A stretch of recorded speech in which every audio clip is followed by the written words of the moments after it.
The moment the silver name card hit the polished marble floor and was ground beneath a bespoke leather heel, I did not react with anger. I simply looked down at the watch on my wrist. It was exactly 8:14 p.m. The young man smirking in front of me had no idea that his arrogant gesture had just signed the death warrant of his family's multi-billion-dollar business empire. My name is Walter Thorne. I am 58 years old, and after more than 3 decades of navigating the sharp, unforgiving waters of venture capital, I have learned that the loudest people in the room are almost always the most fragile. We were sitting at table 3, which was located in the premier VIP section of the Kingston Industries annual gala. The air in the grand ballroom was thick with the scent of expensive perfume, crystal glasses clinking, and the low, sycophantic murmur of corporate networking. The elite of the business world had gathered to celebrate another year of prosperity, though many of them were secretly drowning in debt. My assistant, Clara Pemberton, sat to my left, reviewing the final terms of a $1.3 billion capital injection on her tablet. The deal was scheduled to be finalized the following morning at 10:90 a.m., providing a vital financial lifeline that Kingston Industries desperately needed to survive a looming debt crisis. Then Julian Kingston arrived. At 26, he was the Vice President of Business Development, a role handed to him solely because of his family name. He and his diamond-clad girlfriend walked straight to our table. Without checking the seating chart, Julian tapped his fingers on the polished mahogany. "This seat is taken," he said, his voice dripping with condescension. I did not look up from my glass of water. "Correct," I replied calmly. "I am currently sitting in it." He laughed. "This seat is for my girlfriend. You and your assistant should head to the general guest section in the back. You do not belong here." Before we could reply, Julian grabbed my custom-engraved silver name card, threw it onto the marble floor, and ground his heel into it. Clara stood up, flushed with anger, demanding to know if he knew who we were. Julian ignored her, pulling out the chair for his smug girlfriend. Around us, the chatter quieted down. Several guests raised their phones, recording every second. I bent down, picked up the bent, dirty name card, and set it back on the table. I brushed off the dust from the metal surface, looking at the scratch that now marked my name. I looked Julian dead in the eye. My voice was quiet, steady, and completely devoid of anger. "You should not have done that," I said. He laughed loud enough for the surrounding tables to hear. "And what are you going to do about it? Call security?" "My mother owns a security company. She owns this entire hotel. She owns the company you are trying to leech off of." "What you just did," I said, ensuring my voice was clear enough for the recording phones to pick up, "just cost your mother exactly $1.3 billion. Julian's smirk faltered for a fraction of a second, replaced by a flicker of confusion. But his arrogance quickly returned. "Let us get my mother down here, then. Let us see if she can help you understand your place in this city." Clara looked at me, her eyes filled with concern. "Walter, we should leave. This is a waste of your time." I raised a hand slightly, signaling her to remain calm. I stayed in my seat, waiting. The crowd around us was silent now, watching the drama unfold. Julian pulled out his phone and dialed. "Mom, get down to table 3 right now. There is some stubborn middle-aged man squatting in our VIP seats, claiming he has $1 billion. He is making a scene." The crowd parted as Victoria Kingston, the 55-year-old CEO, walked in. "What is the meaning of this?" she asked coldly. Julian pointed at me. "This man is refusing to move, Mom. He is ruining our evening." Victoria's dismissive gaze swept over me. She did not recognize the investor her office had been begging to meet. To her, I was just an older man in a plain suit. "This section is for elite partners," she said with fake politeness. "Security, escort them out through the service exit. We do not tolerate disruptions." Clara stepped forward. "We have an official invitation from your chief investment officer. We are here representing Thorne Capital." Victoria raised her hand, cutting Clara off mid-sentence. "I do not care who you claim to represent. Security, do your job." 2 large guards stepped forward, placing their hands near their holsters. Julian smirked, pulling the chair out further. "Sit down, babe," he told his girlfriend. "The trash has been cleared." I did not resist. I stood up slowly, adjusting my suit jacket. I picked up the ruined name card one last time, looking at Victoria Kingston. "You will not remember this night the way you think you will." Victoria, I said softly. You will remember it as the exact minute you lost Kingston Industries. She did not even bother to respond. She turned her back to me, already scanning the room for more important guests. I turned and walked out of the ballroom, Clara following close behind. Behind us, the classical music started playing again, and the sound of clinking glasses returned. But the damage was already done. As we walked through the glass lobby and out into the cool night air, I pulled out my phone. Cancel the wire transfer, I told my lead banker. The Kingston deal is dead. At that exact moment, Bradley Caldwell, the chief investment officer of Caldwell Ventures, the largest shareholder of Kingston Industries, was trapped in a gridlock traffic jam 3 blocks away. Sweat was beading on his forehead. Bradley knew exactly what I looked like, and he knew that without my $1.3 billion, Kingston Industries would be forced to declare bankruptcy by the end of the week. His phone rang. It was Victoria's secretary. "Hi, Bradley," the secretary said cheerfully. "The gala is going beautifully. Has Walter Thorne arrived yet?" Bradley gripped the steering wheel. "I am stuck in traffic, but he should be there. Did you welcome him?"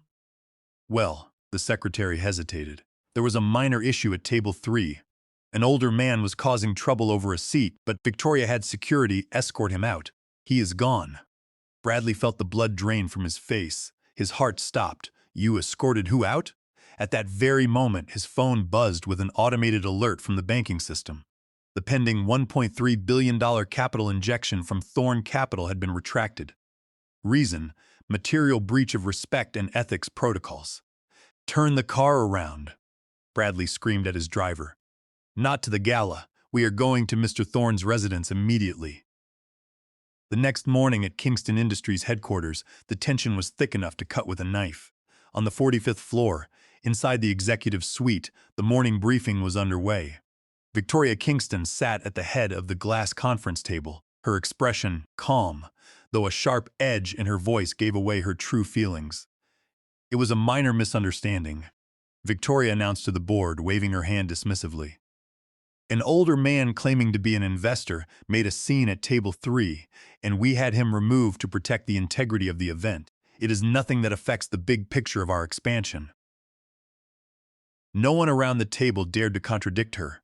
They all knew the Kingston family controlled the board, and challenging Victoria was a quick way to end a career. In the hallway outside, Julian Kingston was laughing on his phone. "It is all settled, babe," he said, his voice echoing off the marble walls. "That old man was just some social climber looking for a free meal and some attention.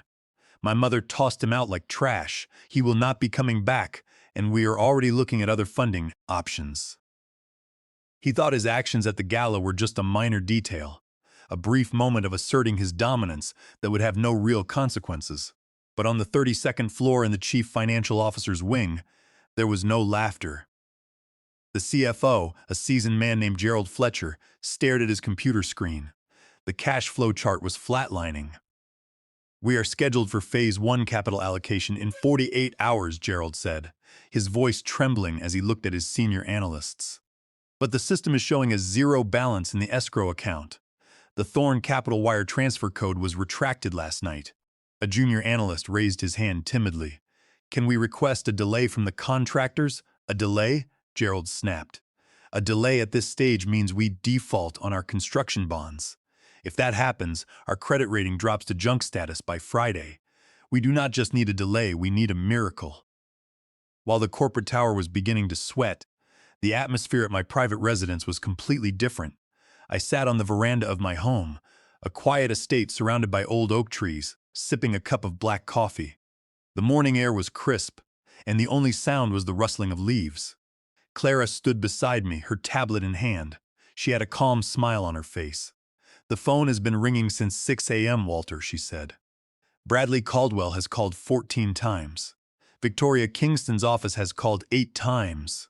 They even tried to contact your personal attorney." "Let them ring," I replied, taking a slow sip.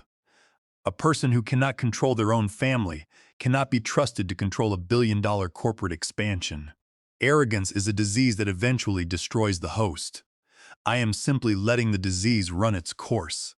Before Clara could reply, the security gate at the edge of the driveway opened. A black sedan pulled up, and Bradley Caldwell stepped out. He looked disheveled, his tie crooked and sweat staining the collar of his shirt. He practically ran up the stone steps to the veranda. "Mr. Thorne," Bradley gasped, catching his breath.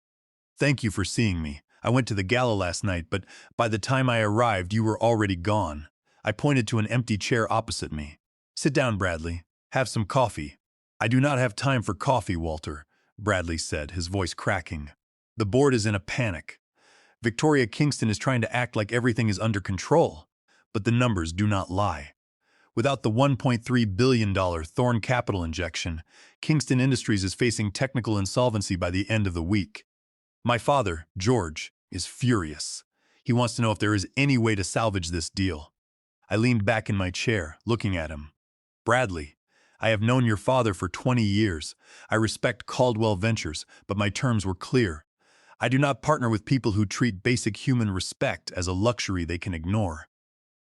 Julian Kingston threw my name card on the floor and stepped on it. Victoria Kingston ordered security to escort me out like a common criminal. They made their choice. Now they must live with the cost. Bradley Caldwell buried his face in his hands, letting out a long, exhausted sigh. "I know. I saw the video. It is already circulating among the major shareholders on social media, and the optics are absolutely terrible. But surely we can work out some kind of solution, perhaps a public apology or a major change in the board structure." "It is too late for simple apologies, Bradley," I said, my voice quiet but firm. "The damage to their reputation is done, but since you are here, there is something else you need to see." I nodded to Clara. She tapped her tablet and slid the screen across the table toward him. "What is this?" Bradley asked, squinting at the screen. While Victoria and her son were busy playing rulers of high society, my team was conducting a deep audit of Kingston Industries subsidiary accounts, I explained. We wanted to ensure our $1.3 billion would be placed in a clean system. Instead, we found something very interesting. Clara pointed to the document on the screen. These are 3 separate short-term loan agreements signed over the last 6 months, totaling $85 million. They were secured using Kingston Industries' prime real estate assets as collateral. The loans were authorized by Julian Kingston, who used his position to bypass the standard Treasury Department checks. Bradley frowned. "Julian is the vice president, but he does not have the authority to pledge prime corporate assets without a full board resolution and the CEO's signature." "Precisely," I said. "And if you look at the board resolutions attached to those loans, you will see Victoria Kingston's signature. But look at the dates. On the date of the second loan, Victoria was in Zurich, Switzerland for a medical checkup, completely off the grid. On the date of the third loan, she was in Tokyo attending a summit. Our handwriting experts analyzed the signatures. They are highly sophisticated copies." Bradley's eyes widened. His face turned from pale to completely white. "You are saying Julian forged his mother's signature to get loans?" Clara nodded. "Yes. And he did it using a subsidiary company registered in Delaware that operates outside the main audit loop. The funds from those loans did not go to Kingston projects. They were funneled into a private shell company registered in the Cayman Islands, controlled by Julian and his girlfriend, who used the money to purchase luxury real estate and yachts." I looked at Bradley, whose hands were now shaking. "Under California Penal Code Section 470, forgery is a felony. More importantly, because those signatures were forged, the loan agreements are void ab initio. They are legally invalid from the very beginning. The moment the lending banks find out, they will declare a default and call in the loans immediately." Bradley stood up, his chair scraping loudly against the stone floor. "This is fraud. If this gets out, the stock will crash. Kingston Industries will not just go bankrupt, the family will go to prison. Which is why you need to decide where Caldwell Ventures stands, Bradley," I said quietly. "You are the largest shareholder. You can either sink with the Kingston family, or you can help me clear the wreckage." Bradley stared at the tablet, then at me. "What do you want me to do?" "Tell your father to call an emergency board meeting for tomorrow morning," I said, "and tell him to keep his phone on. The real storm has not even started yet." By Wednesday afternoon, the video from the gala was no longer a private secret among the wealthy. It had leaked onto public social media platforms under a title that spread like wildfire: "The price of a VIP seat at the Kingston table." The footage was crystal clear. It showed Julian Kingston throwing my silver name card to the ground and stomping on it. It showed Victoria Kingston, draped in diamonds, looking down her nose at me and ordering security to drag me out through the service exit like garbage. The contrast between my quiet, calm demeanor and the Kingston family's raw arrogance was striking. By the time the markets opened, the video had reached 5 million views. Kingston Industries' public image was shattered. Shareholders saw a family that did not just lack respect, but lacked basic sanity, tossing away a $1.3 billion lifeline to satisfy the petty whims of an entitled son. Within the first 2 hours of trading, Kingston Industries' stock plummeted by 18%, erasing nearly $400 million in market capitalization. The panic was visible on the trading floor as institutional investors dumped their shares. At the Thorne Capital legal office in downtown Chicago, my team of senior attorneys was already moving. They filed a massive lawsuit in the Delaware Court of Chancery. The legal complaint was not just a simple breach of contract. It was a direct blow aimed at Victoria Kingston's position. Clara walked into my office, carrying a printed copy of the filing. "It is official, Walter," she said. "The lawsuit is filed. We are suing Victoria Kingston personally for a breach of fiduciary duty." "Explain the core of the suit for the record, Clara," I said, looking out the floor-to-ceiling windows at the skyline. Clara looked down at the legal papers, her expression professional and focused. Under corporate law, Victoria, as chief executive officer and director, owes a strict fiduciary duty of care, loyalty, and good faith to Kingston Industries and its shareholders. By ejecting the lead investor of a critical $1.3 billion deal over a petty seating dispute involving her son's girlfriend, she acted in bad faith. Her actions directly caused the collapse of the funding deal and the subsequent 18% drop in the company's valuation. We are seeking substantial damages and a court-ordered injunction to freeze her executive powers immediately. Our legal team is confident the court will grant it. "Perfect," I replied, leaning back in my office chair. "Let us see how long her corporate pride holds up under this kind of legal pressure. Victoria has never faced a real crisis without her family's shield." Over at the Kingston Industries headquarters, the atmosphere was chaotic. The phone lines in the public relations office were jammed with calls from furious institutional investors. In the executive suite, Victoria Kingston sat staring at the legal complaint that had just been hand-delivered to her desk. Her hands were trembling slightly as she picked up her phone and called the company's chief legal counsel, a veteran attorney named Roger Finch. "Roger, what is this garbage Thorne filed?" Victoria demanded, trying to keep her voice steady. "Breach of fiduciary duty? That is ridiculous. It was a private event. I have the right to remove anyone I want from my party." There was a long pause on the other end of the line. "Victoria," Roger said, his voice flat, "this is not a private party issue. You were there in your capacity as CEO of a publicly traded company. The gala was funded by corporate money to secure investors. The video shows you throwing out the very investor who was bringing in $1, $3 billion.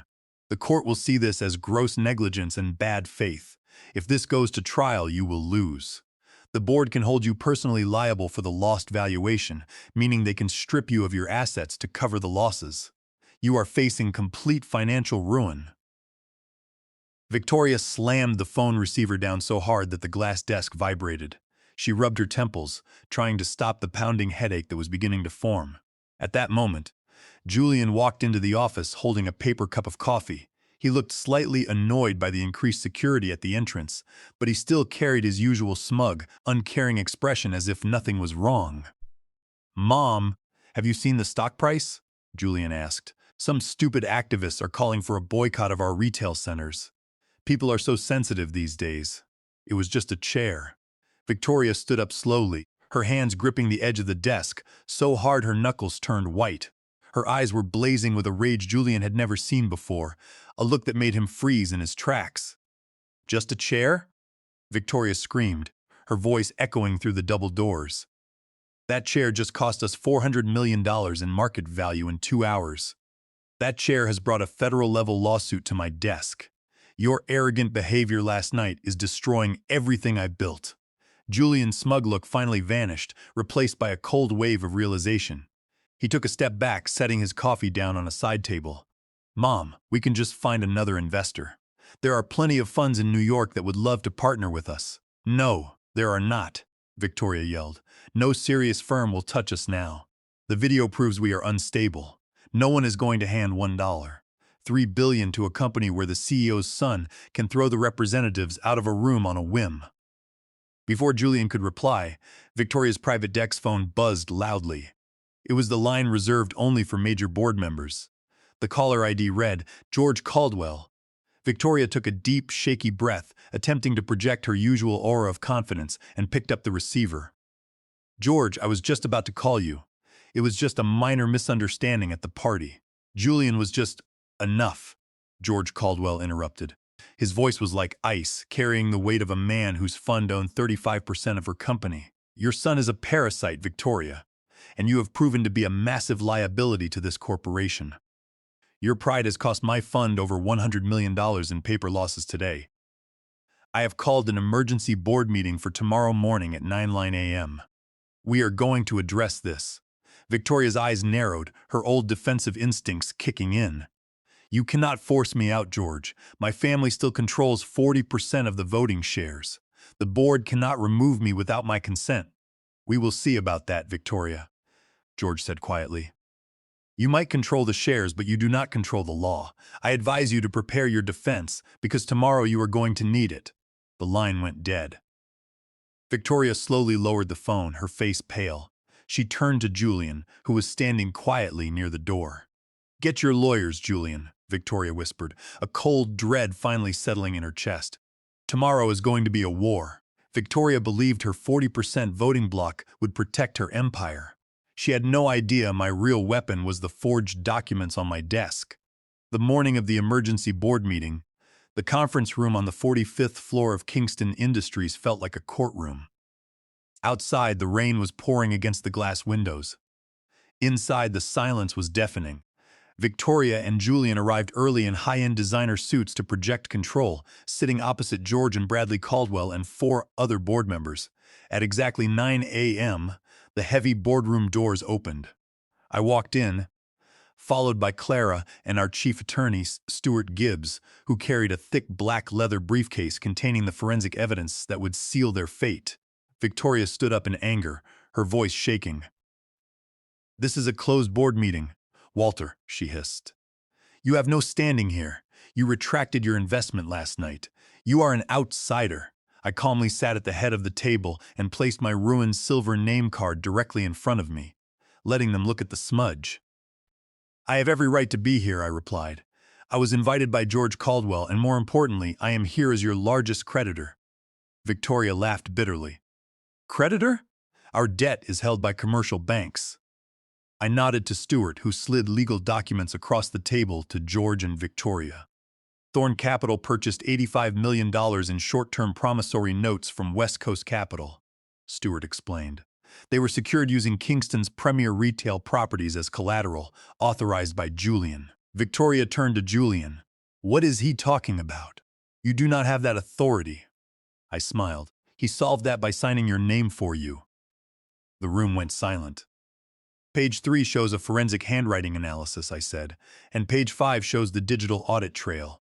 The electronic signature was accessed from an IP address at Julian's penthouse on a Tuesday at 11:30 p.m.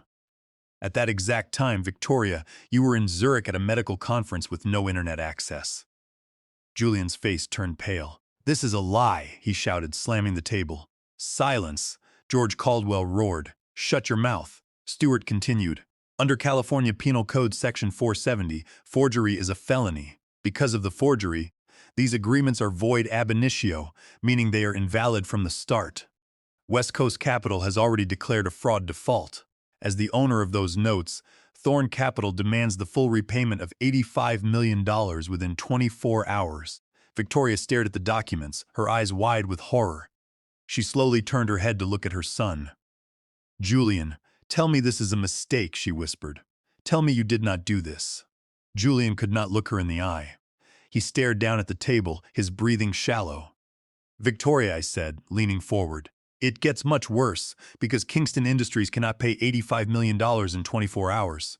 The cross-default clauses on your other $300 million in commercial loans have just been triggered. The lending banks were notified of the fraud default at 8:30 a.m. As of 9:15 a.m., all of Kingston Industries' primary operating accounts have been frozen. You are technically insolvent. Victoria slumped back into her chair. Her pride and arrogance evaporated in a second. This is criminal misconduct, George Caldwell said with disgust. The corporate veil is pierced. You and Julian are personally liable. The banks will come after your personal estates. You will face bankruptcy and prison. There is a way out, Victoria, I said quietly. She looked up, her eyes desperate, clinging to any shred of hope.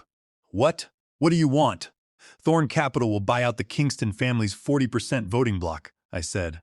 We will pay you exactly 20 cents on the dollar based on yesterday's market close. That money will not go to you. It will go directly to pay off the $85 million forged debt, clearing the criminal liability and saving your son from immediate prosecution. Victoria gasped, her hand covering her mouth. 20 cents? That is pennies. We spent 30 years building this company. You destroyed it in 30 seconds, I replied, pointing to the ruined, scratched name card on the table. You destroyed it the moment you let your arrogance blind you. You thought money gave you the right to treat people like trash. You thought a seat at a table made you untouchable. Now you do not even own the room. I stood up, adjusting my suit. You have until 12 p.m. to sign the transfer papers and submit your unconditional resignations from all executive positions. If you sign, the debt is cleared and you walk away with your freedom, though you will be broke. If you do not sign, the district attorney will have warrants for both of your arrests by 1 p.m. I turned and walked toward the exit, Clara and Stuart behind me. Walter, Victoria called out, her voice cracking, completely devoid of the ice she had held the night before. Please. I did not stop. I walked through the double doors, leaving the boardroom to its silent panic.